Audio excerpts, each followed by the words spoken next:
늘 그녀의 퇴근은 늦은 이 시간대, 이 골목길을 지나는 것이 반복인 일상이라고 합니다.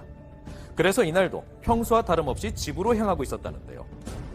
자, 운전석 앞에 모습을 드러낸 이 남성. 접촉사고가 난 듯합니다. 하지만 그녀가 더 당혹스러웠던 건 코너 도를 때에는 제가 최대한 시속을 엄청 많이 낮추는 상황에서 바로 제가 인지를 했어요, 옆에 있는 걸. 유독 이 커브길에선 서행하는 습관이 있기에 남성을 발견하고 속도를 줄였는데 그럼에도 불구하고 사고가 발생한 겁니다. 제가 괜찮으시냐고 물어봤을 때 오른쪽 무릎이 제 차의 범퍼에 부딪혔다고 하시면서 이제 안 좋을 것 같다고. 남성의 요구에 따라 보험사를 부르고 사고 처리를 이어가던 여성은 불현듯 근데 저는 되게 자주 봤어요. 제가 늦게 퇴근하나 일찍 퇴근하나 늘 계셨어요. 남성의 얼굴이 낯이 익었다는 겁니다.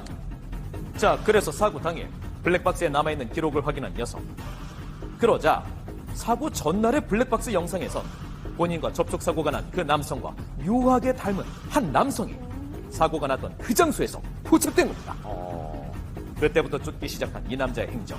그런데 그녀가 퇴근하는 시간, 그리고 매번 지나가야 하는 커브길, 또 운전자의 입장에선 사각지대라 느껴지는 전봇대 뒤편까지 동일인으로 추정되는 남성이 계속해서 모습을 드러냈습니다. 이 사람은 동일 인물일 확률이 매우 높을 것으로 저희는 판단을 하고 있습니다.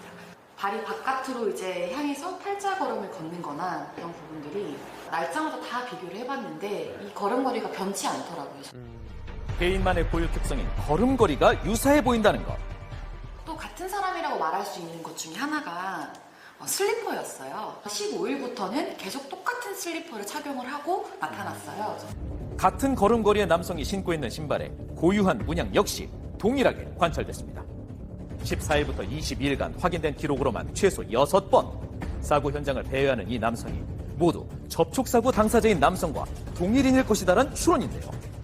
근데 이분 같은 경우에는 계속 똑같은 차량이 올 때만 준비를 했다가 나가는 모습들을 보였어요. 그건 왜 그럴까요? 실제 접촉사고가 발생한 날 전부터 이 남성은 커브길 인근을 배회하다가 골목에 차가 들어서면 한 곳에 서서 지켜보는 모습을 보이는 건데요.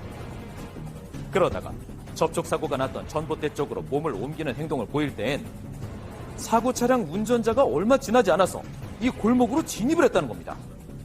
그렇게 22일 퇴근하던 여성과 수상한 행적을 보이던 남성이 충돌한 사고로 추정되는 이번 사고.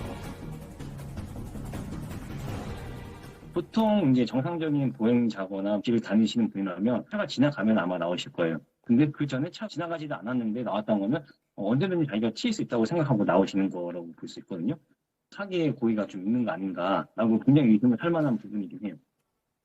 그 남자분의 내용을 좀 조사를 해봐야 되는 부분이 있는데 아직 이렇게 연락이 잘 닿지 않는 상황이라서 시간이 조금 걸릴 수도 있을 것 같아요. 사고 난 것도 사고 난 거지만 또 그런 일이 또 생기지 않을까라는 걱정이 되게 좀 커요.